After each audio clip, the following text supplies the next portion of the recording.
पहले बताओ, फटाफट बता दो। सबसे पहले बताओ इलेक्ट्रॉन जो होता है, इलेक्ट्रॉन्स क्या होता है? अगर आपको किसी ने पूछ लिया कि व्हाट आर इलेक्ट्रॉन्स, तो आप क्या बताएंगे? क्या इलेक्ट्रॉन्स?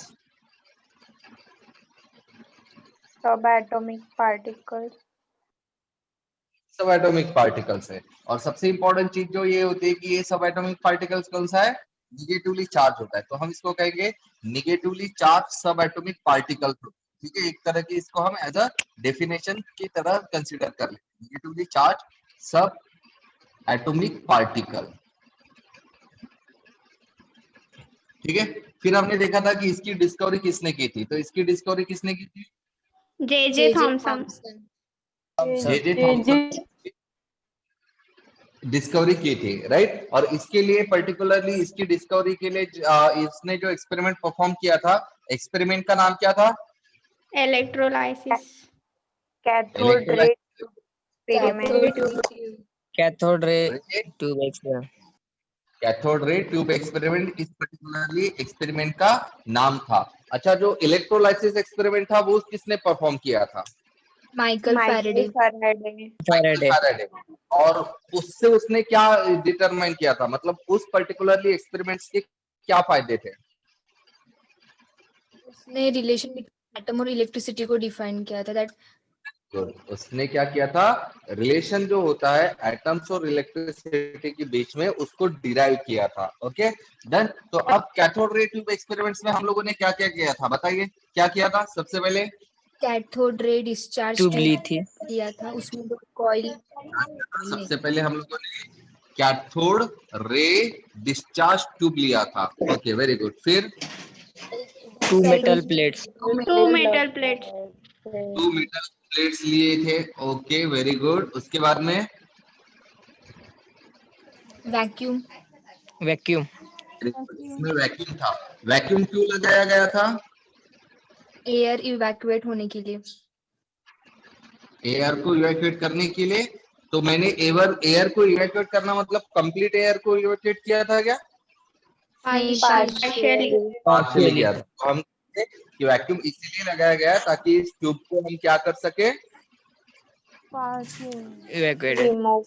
Partially evacuate. क्या कर सके इसको हम? Partially evacuated. Partially evacuated. फिर इसके बाद में हमने क्या किया था? इलेक्ट्रिक करंट 1000 वोल्ट का पास किया था। इलेक्ट्रिक करंट पास किया था।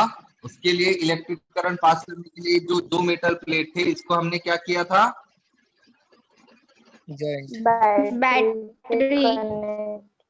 बैटरी के साथ कनेक्ट कर लिया था। बराबर है। तो बैटरी के निगेटिव टर्मिनल के साथ जो कनेक्टेड थी उस प्लेट को हमने क्या बोल दिया?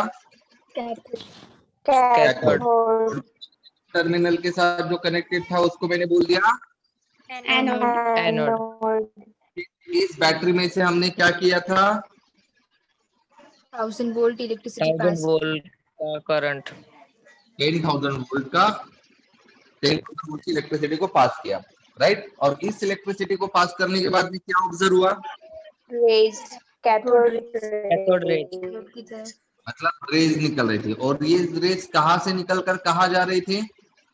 कैथोड से निकलकर एनोड। कैथोड से एनोड। कैथोड से निकलकर जा रही थी। और इसे क्या नाम दिया था? कैथोड। Cathode ray. कैथोड नाम दिया था। बराबर है। डन। तो ये हमारा एक्सपेरिमेंट था जिसकी वजह से हम लोगों ने इलेक्ट्रॉन ढूंढा था। तो एक्चुअली देखिए, हम लोगों ने जो ढूंढा था वो कैथोड रेज थी, ना कि इलेक्ट्रॉन्स थी। ठीक है।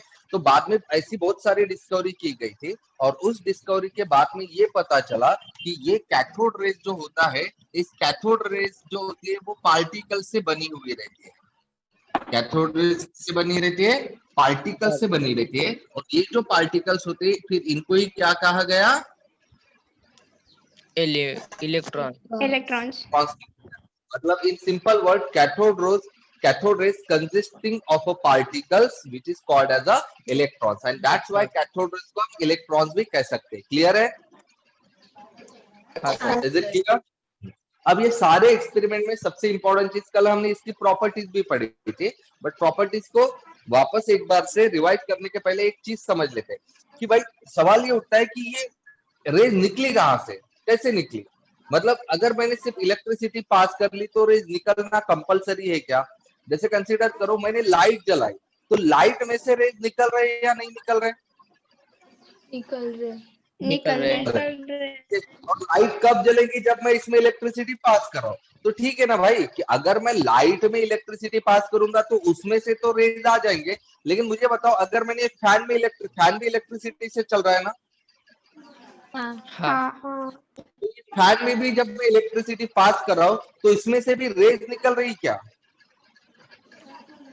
नहीं नहीं नहीं, बराबर है। फैन में से रेज निकल रही क्या? नहीं निकल रही है, नहीं। बराबर है।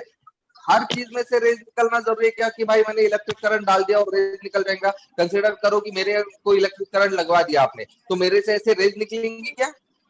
नहीं नहीं तो फिर यहाँ पर भाई इलेक्ट्रिक करंट लगाने के बाद रेज क्यों निकली? क्योंकि मैंने ये जो दो चीजें ली थी, ये लाइट थी क्या? इसको आपने लाइट बोला था क्या? नहीं नहीं, ये क्या थी? नहीं। Metal simple plate metal plate. तो कंसीडर कीजिए आप दो मेटल प्लेट को अगर इलेक्ट्रिक करंट लगाएंगे तो उस मेटल प्लेट से कुछ लाइट निकलेंगी क्या? रेज निकलेंगी क्या? नहीं नहीं निकला। नहीं। तो फिर इसमें से क्यों निकली? ये क्वेश्चन किसी के दिमाग में आया क्या?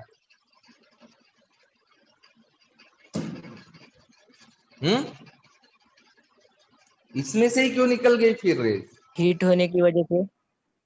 हीट होने की वजह से। हीट होने की वजह से। मतलब इलेक्ट्रिक करंट अगर मैं मेटल प्लेट को देता हूं तो वो हीट होता है और हीट होने के बाद में वो रेज निकालता है, ऐसा आपका कहना है? हाँ सर। ओके गुड, ठीक है, ये सही है, एक तरह से हो सकता है, ठीक है। बट सवाल ये आता है कि ऐसे कैसे भाई? तो ध्यान में रखना, हमने क्या कर लिया, यहाँ पर ये मेटल प्लेट डाल दिया, बराबर है, ये मेटल है। अब भाई मेटल है तो मेटल भी किससे बना हुआ है? मेटल जो बना रहेगा तो मेटल के अंदर क्या रहेंगे? उसके एटम्स रहेंगे, मेटल एटम्स, बराबर है। हाँ सर। भाई मेटल प्लेट ले रहा हूं तो मेटल प्लेट के अंदर क्या रहेंगे? मेटल के एटम्स, हाँ राइट। अब ये मेटल प्लेट के एटम्स, अगर आपको पता है कि भाई एटम्स के अंदर क्या होता है, एटम्स के अंदर क्या होते हैं, क्या होता है? इलेक्ट्रॉन्स। मॉलिक्यूल। इलेक्ट्रॉन्स होते हैं, बराबर है। तो जब आप इसको हीट करते हो तो आपने क्या कहा कि हीट करने पर ये मेटल प्लेट क्या हो जाएंगी? मतलब जब आप इलेक्ट्रिसिटी पास करोगे तो ये मेटल प्लेट क्या हो जाएंगी? हॉट हो जाएंगी, गर्म हो जाएंगी, बराबर है। मतलब मैं क्या कर रहा हूँ, ये इलेक्ट्रिकल एनर्जी इस मेटल प्लेट को दे रहा हूँ ना, राइट। और ये पर्टिकुलरली इलेक्ट्रिकल एनर्जी फिर ये कहां से जाएंगी? इस मेटल प्लेट से इन मेटल के एटम्स में जाएंगे, हाँ हाँ बराबर। और ये एनर्जी फिर क्या करेंगी? ये जो इलेक्ट्रॉन्स है, इस इलेक्ट्रॉन्स को क्या करेगी? वो क्या करेंगी? ये जो एनर्जी आ देंगी। अब मुझे बताओ, अगर किसी चीज को मैं एनर्जी दे रहा हूं तो वो चीज जो रहेगी वो स्टेबल होगी या अनस्टेबल होगी? अनस्टेबल। अनस्टेबल होंगी। यहाँ पर मैं इलेक्ट्रिकल एनर्जी भेज रहा हूँ, मतलब इसमें एनर्जी जा रही है, और इसकी एनर्जी अगर बढ़ेगी तो ये चीज कैसी हो जाएगी? अनस्टेबल। अनस्टेबल। अनस्टेबल और अनस्टेबल होने के लिए वो क्या करेंगे कि ये जो एक्स्ट्रा एनर्जी है इसको काम में लाएंगे, और ये एक्स्ट्रा एनर्जी को कैसे काम में लाएंगे? अपने इलेक्ट्रॉन को रिमूव करवाने के लिए उसका यूटिलाइजेशन करेंगे। समझ में आ रहा है? हाँ सर हाँ सर। सर। राइट। और जो किसके फॉर्म में बाहर निकल रहे हैं? रेज। रेज के फॉर्म में। समझ में आ रहा है? हाँ हाँ सर। सर हाँ सर। तो ये चीज है कि भाई ये रेज तैयार हुई थी, राइट। तो वो रेज कुछ न होकर क्या थी? वो इलेक्ट्रॉन्स थे, एटम्स के अंदर वाले क्या थे? वो इलेक्ट्रॉन्स थे। क्लियर है? इलेक्ट्रॉन्स। इलेक्ट्रॉन। क्लियर है ना? हाँ सर। हाँ सर। वेरी गुड, ठीक है। तो अब हम आगे बढ़ते हैं। तो आज हम बात करेंगे नेक्स्ट पर्टिकुलरली टॉपिक की, वो है charge to radius ratio, charge to mass ratio of electron, ठीक है।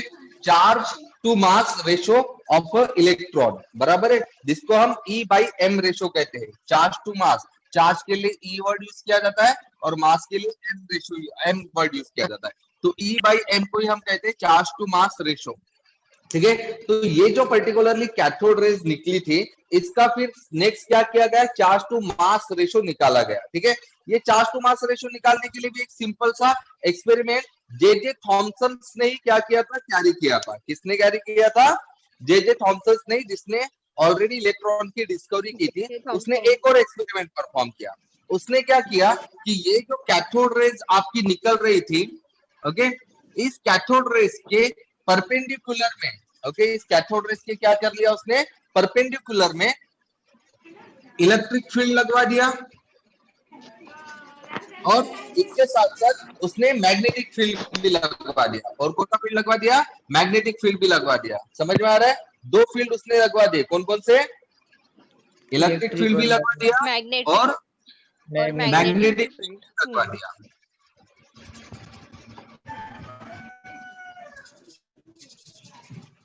ओके, तो ये इलेक्ट्रिक फील्ड हो गया और ये मैग्नेटिक फील्ड हो गया। अब ये इलेक्ट्रिक और मैग्नेटिक फील्ड इसने कैसे लगवा दिया कि ये इलेक्ट्रिक और मैग्नेटिक फील्ड जो थे ये एक दूसरे के परपेंडिकुलर थे और साथ में ये जो रेज जा रही है उसके भी परपेंडिकुलर थे। फॉर एग्जांपल, जैसे कंसीडर करो ये रे है जो इस डायरेक्शन में जा रही है। समझ में आ रहा है? ओके, तो इसका परपेंडिकुलर मतलब ये एक डायरेक्शन हो गया। हाँ। और दूसरा परपेंडिकुलर मतलब ये वाला डायरेक्शन हो गया। क्लियर है? समझ आ रहा है? हाँ सर। अभी देखिए, ये ब्लू मार्कर और रेड मार्कर ये एक दूसरे से परपेंडिकुलर है या नहीं है? है। अब यहाँ पर देखिए, ये जो ब्लैक मार्कर और रेड मार्कर ये एक दूसरे से परपेंडिकुलर है या नहीं है? है नहीं है? है। और यहाँ पर देखिए, ये ब्लैक मार्कर और ब्लू मार्कर एक दूसरे से परपेंडिकुलर है या नहीं है? है सर। तो इस तरह से उसने ये फील्ड लगवा दिए। ठीक है, मतलब ये जो दो फील्ड थे, दो फील्ड कौन से थे? इलेक्ट्रिक और मैग्नेटिक। इलेक्ट्रिक फील्ड था एक, और दूसरा फील्ड कौन सा था? Magnetic field. बराबर है। तो ये इलेक्ट्रिकल फील्ड और मैग्नेटिक फील्ड जो थे ये एक दूसरे के साथ भी परपेंडिकुलर थे। और किसके साथ परपेंडिकुलर थे? Cathode. Cathode, direction of cathode rays. किसके साथ परपेंडिकुलर थे वो? Direction of cathode rays. Right, done. तो ध्यान दीजिए, जनरली क्या होता था, अगर मैं कोई एक ही फील्ड अप्लाई कर लिया होता, इसमें एक ही फील्ड, जैसे कंसीडर कीजिए इलेक्ट्रिक फील्ड अप्लाई कर लिया होता, तो इलेक्ट्रिक फील्ड अप्लाई करने पर ये वाली रेज कहाँ जाती थी? देखिए, ये रेज कौन सी रेज है पता है ना? This rays is the cathode ray. और कैथोड रेज के अंदर क्या होते हैं? इलेक्ट्रॉन्स। इलेक्ट्रॉन। और इलेक्ट्रॉन के ऊपर कितना चार्ज होता है? नेगेटिवली। Negative charge. तो मतलब ये जो आपकी रेज है ये निगेटिवली चार्ज रेज है। तो ये कौन से डायरेक्शन में जाएंगी, पॉजिटिव या निगेटिव? पॉजिटिव। ध्यान में रखना, जब मैं इलेक्ट्रिक फील्ड अप्लाई करूंगा तो ये रेज कहाँ जाएंगी? पॉजिटिव डायरेक्शन में जाएंगी। क्लियर है? हाँ सर। हाँ सर। राइट। ये कब जाएंगी पॉजिटिव डायरेक्शन की तरफ? जब मैं सिर्फ क्या अप्लाई करूंगा? Electric field. फील्ड। बराबर है। और जब मैं इसको मैग्नेटिक फील्ड अप्लाई करता हूं तो ये रेज उधर मतलब मूव करेगी जहां पर जनरली निगेटिव चार्ज मूव होते हैं। अब वो नीचे भी हो सकता है, ऊपर भी हो सकता है। समझ में आ रहा है? वो डजंट मैटर। समझ में आ रहा है ना? अगर मैंने मैग्नेटिक फील्ड अप्लाई किया तो ये रेज कहाँ डिफ्लेक्ट होंगी? जिस तरफ आप लोग का निगेटिव चार्ज होता है। Negative charge. राइट। तो इससे हम लोग को क्या समझ में आ जाएगा कि भाई इलेक्ट्रॉन्स के ऊपर क्या है? पॉजिटिव चार्ज है। राइट। क्यों निगेटिव चार्ज है? क्योंकि जब मैंने इलेक्ट्रिक फील्ड अप्लाई किया था तो ये रेज कहाँ चली गई थी? Positive charge. अगर भाई कोई चीज पॉजिटिव चार्ज की तरफ जा रहा है मतलब उसके खुद के ऊपर कौन सा चार्ज होना चाहिए? Negative charge. मुझे क्या पता चला कि भाई इलेक्ट्रॉन्स के ऊपर कौन सा चार्ज है? नेगेटिव। जब मैंने मैग्नेटिक फील्ड अप्लाई किया तो ये रेज कहाँ चली गई थी? Negative charge. नेगेटिव चार्ज की तरफ। कौन जाते थे? Negative particle. नहीं, निगेटिव चार्ज की तरफ नहीं गए थे। ये कहा किस डायरेक्शन में गए थे? उस डायरेक्शन में जहां आमतौर पर कौन जाते थे? निगेटिवली चार्ज पार्टिकल जाते थे। समझ में आ रहा है? समझ में आ रहा है? हाँ सर। राइट। तो मैग्नेटिक फील्ड अप्लाई करने के बाद में ये रेस कौन से डायरेक्शन में मूव की? Negatively charge particles. उस डायरेक्शन में जहां जनरली निगेटिवली चार्ज पार्टिकल जाते हैं। समझ में आ रहा है? हाँ सर। हाँ सर। तो इस दोनों चीजों की वजह से हम लोग को क्या पता चला कि भाई कैथोड रे या फिर जो इलेक्ट्रॉन है उसके ऊपर कौन सा चार्ज होता है? Negative charge. अब मुझे बताओ, अगर मैंने ये दोनों फील्ड मतलब इलेक्ट्रिक फील्ड और मैग्नेटिक फील्ड दोनों भी एक साथ अप्लाई कर लिए, क्या कर लिए? दोनों भी एक साथ अप्लाई किए, तो फिर ये जो रेज रहेंगी ये डिफ्लेक्ट होंगी कहीं पर या फिर सीधी चली जाएंगी? क्या लगता है आपको? सीधी चली जाएंगी। चली जाएगी। वो क्या हो जाएंगी? सीधे चली जाएंगी। अगर मैंने क्या कर लिया? दोनों फील्ड को एक साथ अप्लाई कर लिया। बराबर है? समझ में आ रहा है? हाँ सर। हाँ सर। राइट। इस तरह से उसको क्या पता चला कि भाई जो इलेक्ट्रिकल फील्ड होता है, ठीक है, मतलब सीधा सीधा क्या होता है कि जो अमाउंट ऑफ डेविएशन, मतलब भाई ये जो पर्टिकुलरली चीज है वो कितना कौन से डायरेक्शन में डेविएट होगा या फिर किस सॉरी मतलब कौन से डायरेक्शन में ये जाएगा, ये चीज डिपेंड करेंगी किसी किसी पर्टिकुलरली चीजों पर। जो एक्सपेरिमेंट में उसने ये चेक किया तो उसको ये पता चला कि जो अमाउंट ऑफ डेविएशन होता है, क्या होता है? Amount of derivation. अब बताओ इसका मीनिंग समझ में आ रहा है क्या? अमाउंट ऑफ डेविएशन का मतलब नहीं सर। आंसर दो। अमाउंट ऑफ डेविएशन का मतलब समझ में आ गया? नहीं। नहीं है। अमाउंट ऑफ डेविएशन का मतलब मैंने क्या बोला कि कंसीडर करो कि जनरली हमारी क्या इस डायरेक्शन में जा रही थी और फिर मैं क्या किया? कौन सा?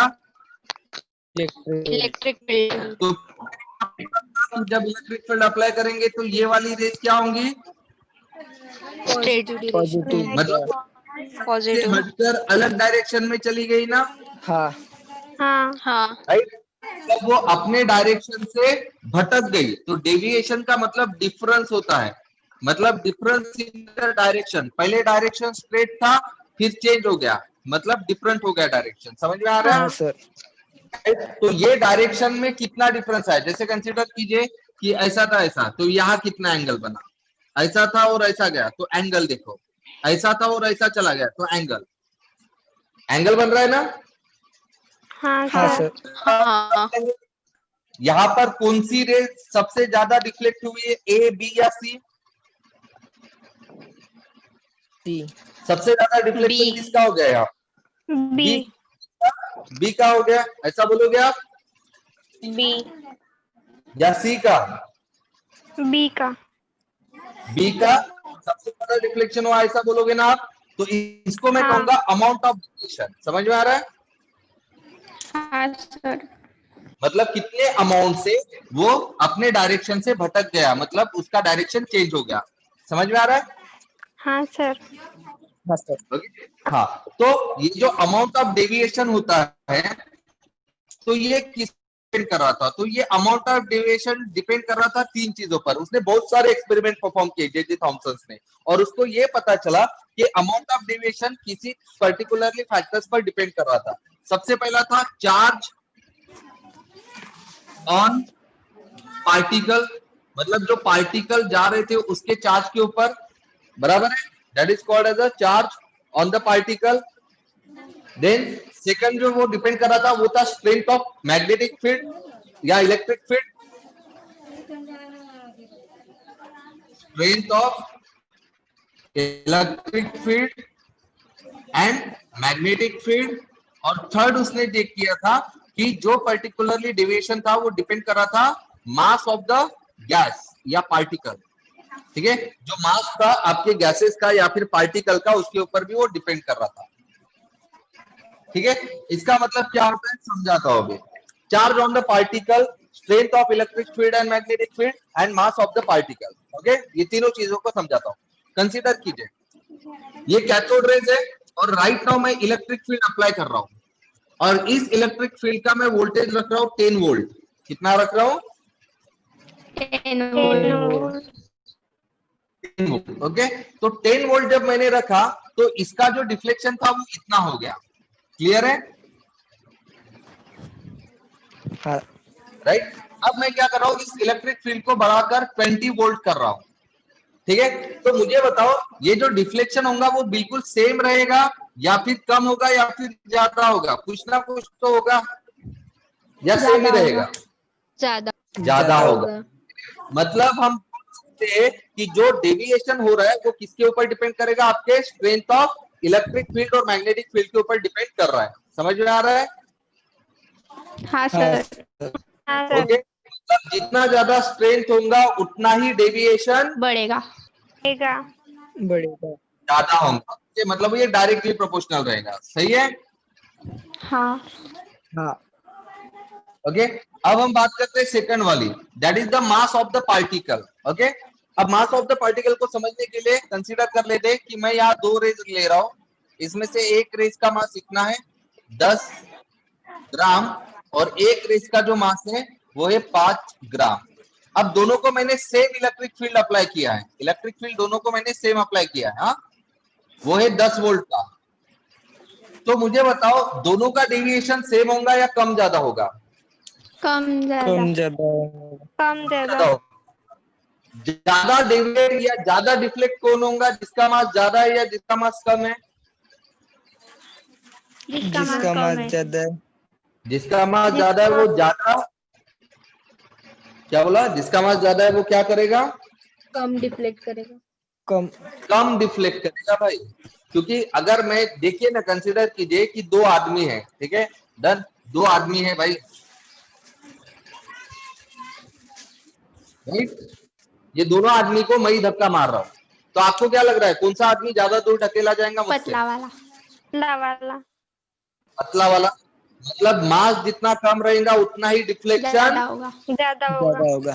ज्यादा होगा, और मास जितना ज्यादा होगा उतना ही डिफ्लेक्शन कम कम होगा. होगा। कम होगा। इसका मतलब हम क्या बोल सकते हैं कि मास ऑफ द डिफ्लेक्शन ये कैसे प्रोपोर्शनल करेगा?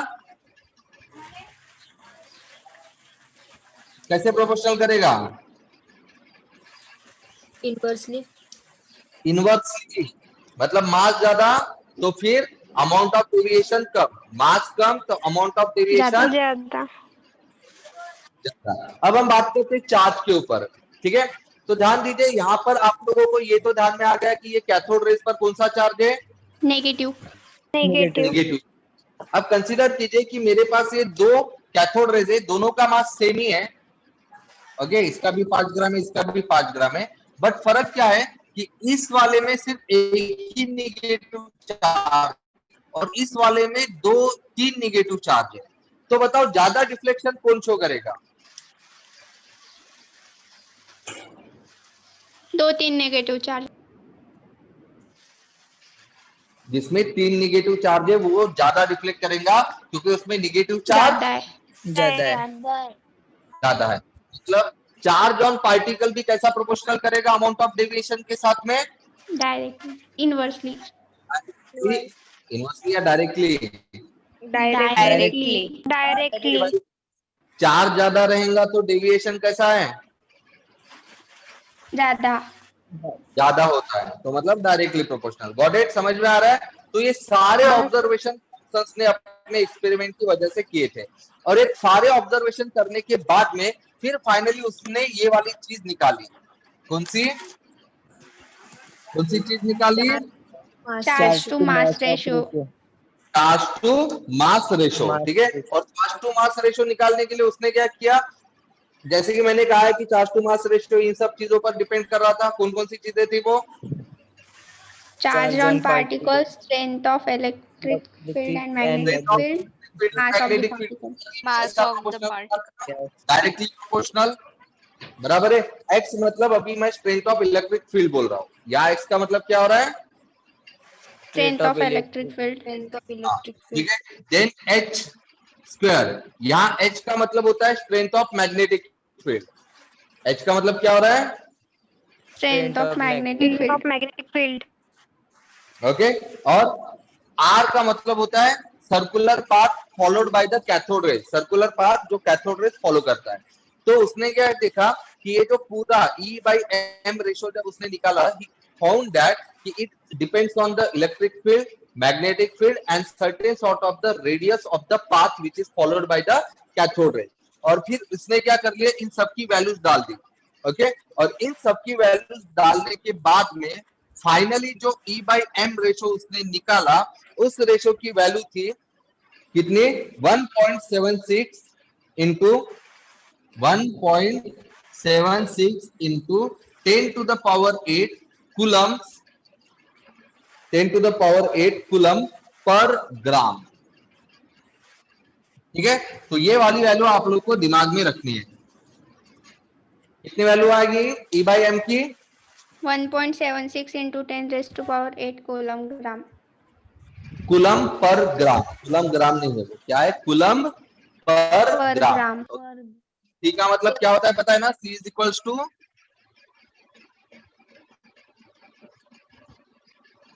C क्या होता है? C is equal to coulomb.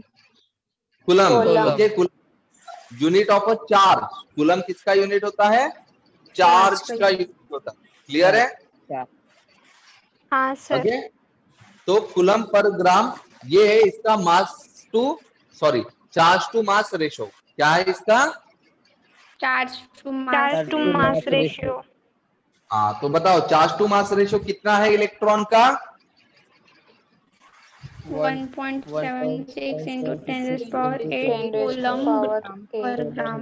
0.76 into 10 to the power 8 coulomb per ग्राम।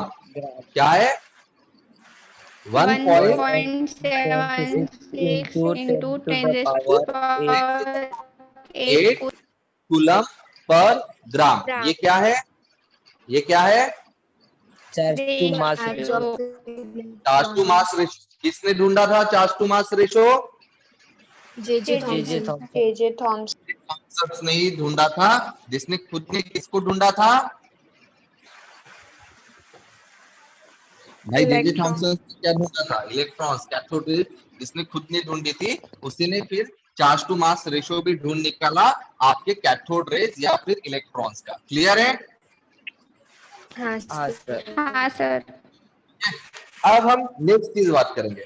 तो चार्ज टू मास रेशियो ढूंढने के बाद में जो नेक्स्ट चीज यहाँ पर ढूंढी गई थी, that was the charge on electron. क्या ढूंढी गई थी? Charge on electrons.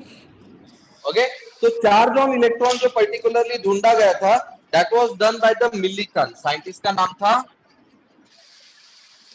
Millikan. Okay, तो ये साइंटिस्ट ने चार्ज ऑन इलेक्ट्रॉन को ढूंढा था।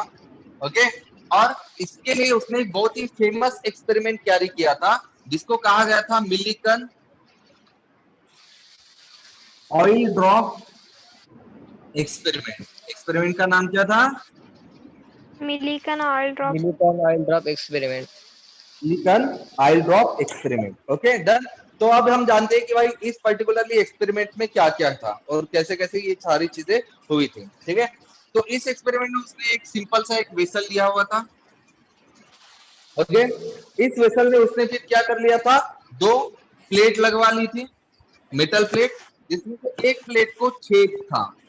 छेद होना मतलब परफोरेटेड। एक प्लेट कैसी थी?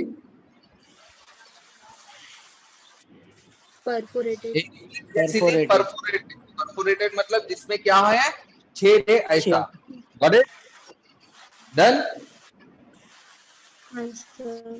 ओके, उसके बाद में फिर उसने क्या किया? वहां पर एक पर्टिकुलरली ऑटोमाइजर डाल दिया था।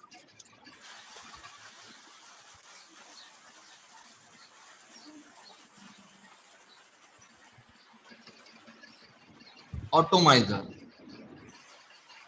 ऑटोमाइजर मतलब क्या होता है? स्प्रे करने वाली चीज। स्प्रे जो होता है ना, आपको पता है ना, जब हम स्प्रे करते हैं तो स्प्रे में से क्या निकलते? परफ्यूम के छोटे छोटे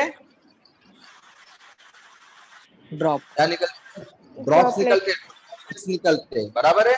तो इसी ऑटोमाइजर से उसने क्या किया, ऑयल पास किया। तो यहाँ से क्या निकलेंगे फिर, छोटे छोटे ऑयल के ड्रॉप्स बराबर, राइट। और ये छोटे छोटे ड्रॉपलेट्स किसके ऊपर गिरेंगे सबसे पहले, ये plate metal plate perforated metal पर, और फिर परफोरेटेड मेटल प्लेट से वो कहाँ गिरेंगे, ये दूसरे वाले मेटल प्लेट पर। समझ में आ रहा है?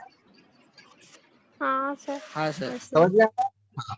फिर इसके बाद इसने क्या किया, ये जो वेसल के दो विंडोज थे, इस विंडो पे उसने आईपीस लगवा दिया।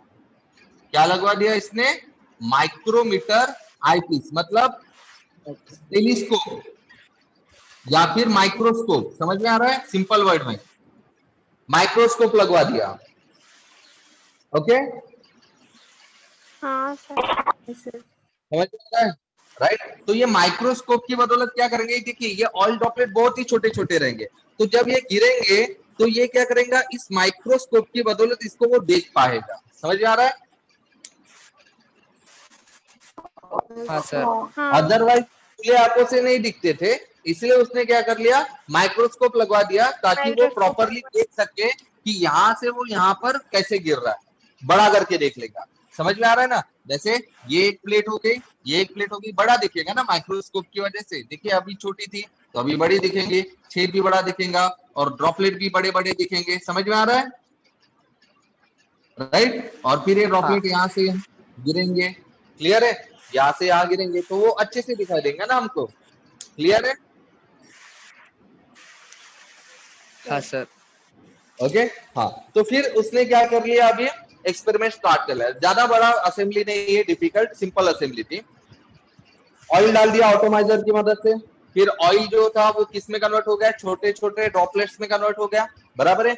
और फिर ये छोटे छोटे ड्रॉपलेट कहाँ आ गए आपके, ये परफोरेटेड मेटल प्लेट पर गिर गए।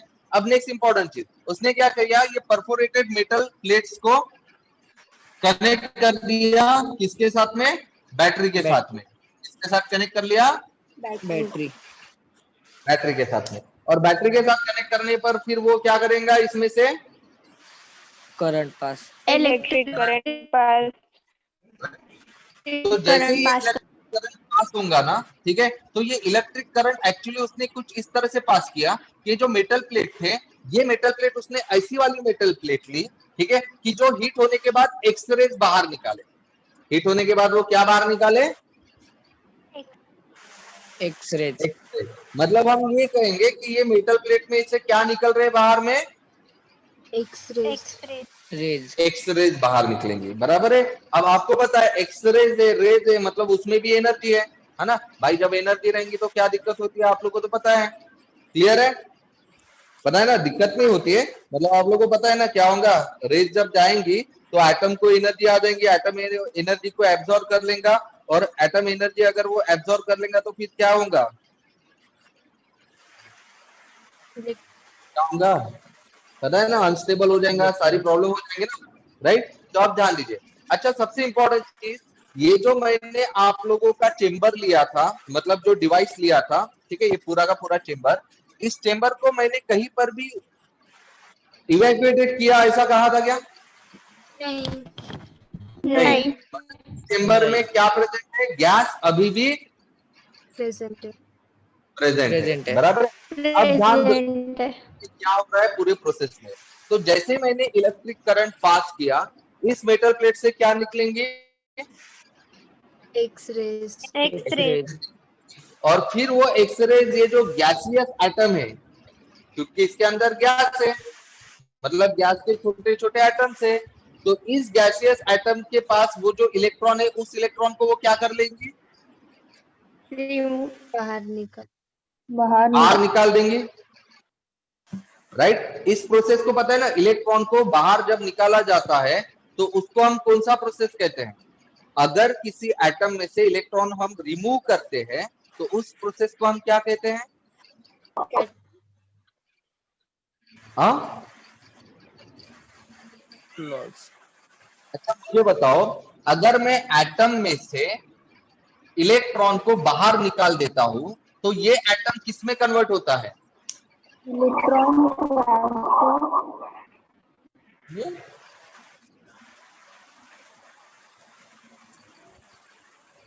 भाई एटम में से इलेक्ट्रॉन अगर मैंने निकाल दिया या एटम में एक आधा इलेक्ट्रॉन डाल दिया तो एटम एटम रहेगा क्या? नहीं। तो किस में कन्वर्ट होगा? नहीं। आयन में। आयन में। इसमें कन्वर्ट होता है आयन में। आयन। तो यहाँ पर भी क्या कर रहा है ये एक्सरे एटम में से क्या कर रहा है? इलेक्ट्रॉन्स रिमूव कर रहा है। इलेक्ट्रॉन्स को रिमूव कर रहा है, मतलब ही वो Remove कौन कर सा रहा है। प्रोसेस कर रहा है? अब आयन बनाने ऑक्सीडेशन। आयोनाइजेशन, बेटा ऑक्सीडेशन का, ठीक है। कौन सा प्रोसेस परफॉर्म कर रहा है? आयोनाइजेशन। आयोनाइजेशन। तो आयनाइजेशन का मतलब समझ जाने का, आयनाइजेशन वर्ड आ गया मतलब एक्सरेज क्या करेगा? एटम में से इलेक्ट्रॉन को रिमूव करेगा।